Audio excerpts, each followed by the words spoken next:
हम केटी बोलतानी। हम तहर दिल के पेटी बोलतानी। का करतारा? नया साल में मुर्गा और दारू घींचतानी। मुंह बका। तो तहरा गइला के बाद जियते कहाँ बानी? हमरा बेरी फोन मत करो। काहे? हमार शादी हो गई। बेरी बेरी फोन जानी जान करो। बन अब लव के दुकान करो।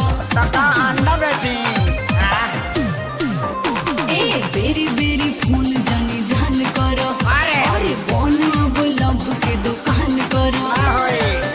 गम में तो हरा पिया तानी मुर्गा मछरी खाके। ओहो गम में तो हरा पिया तानी मुर्गा मछरी खाके।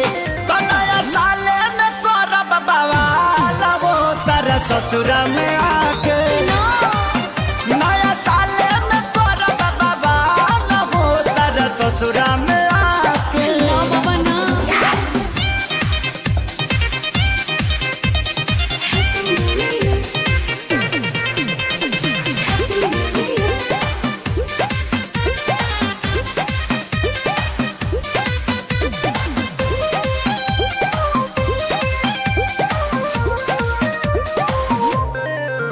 नया साल में हमरा के तेजा हो। नहीं हो सकता। मैसेज मोबाइल पर भेजा हो। कभी नहीं होगा। पूछो हाँ। हो नया साल में हमरा के तेजा हो।